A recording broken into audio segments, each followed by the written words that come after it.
ሁለት ዲሽቃና ከ300 በላይ ክላሽ በርካታ ተተኳሽ ጋር ፋኖ ገቢ ማድረጉን ገለጸ። ረዳት ፕሮፌሰር ሲሳይ አውግቸው በዋስ ተለቆ ሲወጣ ዳግም በታጠቁ ኃይሎች ታፍኖ መወሰዱ ተነገረ።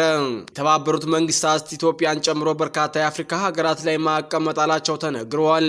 የአማራ ፋኖ ብሔራዊ ንቅናቄ ደቡብ አማራ ቀጠና ሳምነው ከሰም ሁለተኛ ኮር ኃይለ ማርያም ማሞ ክፍለ ጦር በፊቶ አላመስኖ በሸኖ ከተማ ዙሪያ የአብይ አህመድን አርመኒያዊ የጥፋት ኃይል የተንቀሳቀሰውን ሰራዊት በመክፈት ከፍተኛ ጥቃት ማድረሱን ገልጸዋል። አክብሮታዊ ምስጋናችን በያላችሁበት ይድረሳችሁ የተከበራችሁ የአማራ አዲስ ሚዲያ ተከታታዮች፣ እነዚህንና ሌሎችን ዝርዝር መረጃዎች ይዘናል። አብራችሁን ቆዩ። ረዳት ፕሮፌሰር ሲሳይ አውግቸው በዋስ ተለቆ ሲወጣ ዳግም በታጠቁ ኃይሎች ታፍኖ መወሰዱ ተነገረ። ለዓመታት በግፍ እስር ላይ የነበረው ረዳት ፕሮፌሰር ሲሳይ አውግቸው በዋስ እንዲለቀቅ ሰኞ የካቲት 16 ቀን 2018 ዓ.ም ከተወሰነና በትናንትናው ዕለት ከቀኑ 11 ሰዓት ገደማ ሂደቱን ጨርሶ ከወጣ በኋላም ወዲያውኑ በታጠቁ ጭንብል በለበሱ የመንግስት ኃይሎች መስታወቱ ጥቁር በሆነ መኪና ከቄሌንጦ ማረሚያ ቤት በር ላይ ታፍኖ ወዳልታወቀ ቦታ መወሰዱ ተሰምቷል። የኢትዮጵያ ህዝባዊ አብዮታዊ ፓርቲ ኢህአፓ ብልጽግና ሰላማዊ ዜጎች፣ ፖለቲከኞች፣ ጋዜጠኞችና የሰብአዊ መብት ተሟጋቾች ላይ የሚፈጽመውን የግፍ እስር አልበቃ ብሎት በተደጋጋሚ አፈናዎችን ማድረጉን ተመልክቻለሁም ብለዋል። ፓርቲያቸው መንግስት ያፈነውን ረዳት ፕሮፌሰር ሲሳይ አውግቸው በአስቸኳይ በሙሉ ደህንነት እንዲለቅና አሁንም በግፍ እስር ላይ የሚገኙ ዜጎችን ያለምንም ቅድመ ሁኔታ በአስቸኳይ እንዲፈታ በጽኑ አሳስቧል። የሰብአዊ እና ዲሞክራሲያዊ መብቶች ጉዳይ ግድ ይለናል የሚሉ ተቋማትና ዜጎችም ይህንንና መሰል የብልጽግና መንግስት ወንጀሎች በብርቱ እንዲያወግዙና ስለ ሰውነት ክብር በመናደርገው ትልቅ አጋርነታቸውን እንዲያሳዩ ጥሪ አቅርበዋል። የመንግስታቱ ድርጅት የጸጥታው ምክር ቤት መሐመድ ሐምዳን ዳጋሎን ጨምሮ 4 የሱዳን ፈጥኖ ደራሽ መሪዎች ላይ አዲስ ማዕቀብ ተጥሏል። የመንግስታቱ ድርጅት ማዕቀቡን የጣለው ወታደራዊ መሪዎች በኤልፋሽር በፈጸሙት ወንጀል ነው ተብሏል። የፈጥኖ ደራሽ ኃይሉ ኤልፋሽርን የተቆጣጠረው በጥቅምት ወር ሲሆን በከተማዋ የተፈጸመው የንጹሃን ጭፍጨፋ፣ አስገድዶ መድፈር፣ ማፈናቀል እጅግ አስከፊ ነው ተብሏል።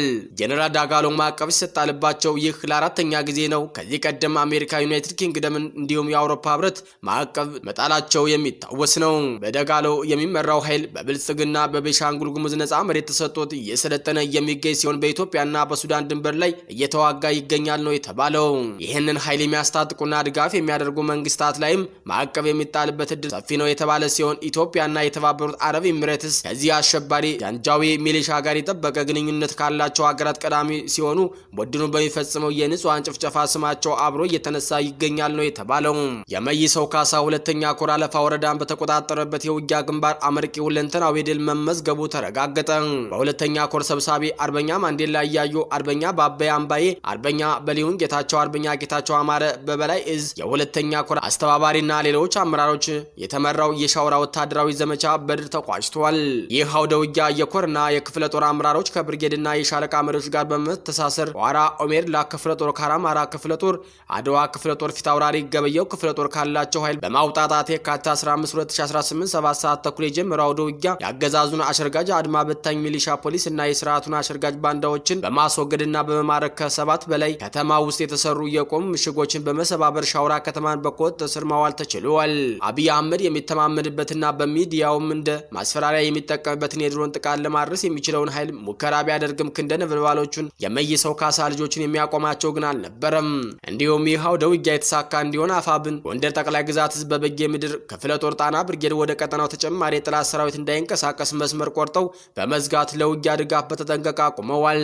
ክንደ ነበልባሎቹ ጠላትን ከሻውራ ከተማ አጥራርጎ በማስወጣት የካቲት 16 2018 በየስርቻው የተደበቀውንና ለማምለጥ የሞከረውን ያገዛዙን አሸርጋጅ ቡድን በየገባበት እየተፈለገ እጅ ያልሰጠውን እርምጃ በመውሰድ ከሞት ያመለጠውን የብልጽግናውን ካቢኔና ባንዳ ሰራዊት በእግሩ እየማቀቀ ወደ ባህር ዳር ፈርጥጦ ሲያመልጥ በየቦታው በእጁ የያዘውን ትጥቅና ስንቅ እያዝረከረከ እንዲሁም ሙትና ቁስለኛውን መሸከፍ ባለመቻሉ የአካባቢው ማህበረሰብ ሁሉንም ቀን በየቦታና በየምሽጉ የወደቀውን አስከሬን ሊቀብር ችሏል። የአገዛዙ ሰራዊት ከ2 ዓመት ተኩል በላይ መሽጎበት የነበሩ የቁም ምሽጎችን ከመሰባበር ባሻገር ስትሮችን በፍጥነት በመቆጣጠር ተተኳሾችን፣ መሳሪያዎችንና መሰል ትጥቆችን በእጃችን ማስገባት ችለናል ብለዋል። የአገዛዙ ስርዓት የፋኖ ቤተሰብ በማለትና በውሃ ቀጠነ ለስርዓቱ አልተመቸንም የሚሉትን ንጹሃንን ከ45 በላይ እስረኞችን ማስፈታትም ተችሏል። በተደረገው አውደ ውጊያ ከ231 በላይ የጠላት ኃይል ሲወገድ የጠላት የወረዳ ከፍተኛ አመራሮች፣ የፖሊስ አዛዡን ዋና ኢንስፔክተሩ ባንተ ይርሳውና ወንጀል መከላከል ኮማንደር ገብሬና በጊዜው አብሮ የነበሩ የፖሊስ አባላትና የሚሊሻ ጽሕፈት ቤት ኃላፊው ጌታንን ጨምሮ ሌሎች ተወግደዋል።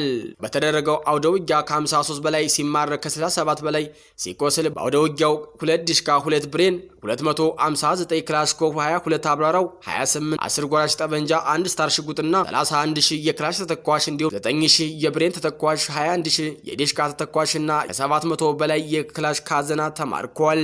ረጅም ርቀት ወታደራዊ መገናኛ ሬዲዮ 2 ሲማረግ ያገዛዙ ሰራዊት የሚጠቀምባቸውን ሙሉ ቁሳቁስና 2 ተሳቢ ጭነት የሚሆን ሬሽን ገቢ ተደርጓል። የአማራ ፋኖ ብሔራዊ ንቅናቄ ደቡብ አማራ ቀጠና ሳምነው ከሰም 2ኛ ኮር የኃይለ ማርያም ማሞ ክፍለ ጦር በፊቶ አላምሰኖ በሸኖ ከተማ ዙሪያ የአብይ አህመድ አረመናዊ የጥፋት ኃይል የተንቀሳቀሰውን ሰራዊት ተኩስ በመክፈት ከፍተኛ ጥቃት በማድረስ መልሰውታል። በዛሬው ዕለት ሌሊት መነሻውን ከሸኖ ከተማ በወራርጌ ኪዳነ ምሕረትና በፊቶ ስላሴ በኩል የመጣውን የጠላት ኃይል 50 አለቃ ቦጋለ ሻለቃ ሙትና ቁስለኛውን ያስታቀፉ ሲሆን ከቀኑ 9 ሰዓት ከሸኖ በኩል 1 ዲሽቃና 2 አይሱዚ የኦሮሚያ ልዩ ኃይል ጭማሪ በማምጣት ዳግም ሙከራ አድርገው የነበረ ቢሆንም በደረሰባቸው ጠንካራ ምላሽ አካባቢውን ጥለው እንዲፈረጥጡ ተደርገዋል። ቦጋለ ሻለቃ ከአባት አርበኞች ጋር የተቀናጀው ተጋድሎ በጠላት ላይ የደፈጣ ጥቃት በማድረስ በኃይለ ማርያም ማሞ ክፍለ ጦር ቁጥጥር ስር ግዛቱን አስከብረዋል።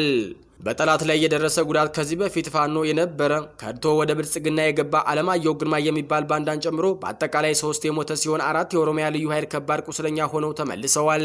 የተከበራችሁ ውድ አድማጭ ተመልካቾቻችን የዕለቱ አበይት ዜናዎች እስካሁኖቹ ነበሩ። በሌላ የዜና ሰዓት እስከምንገናኝ ጤና ይስጥልኝ።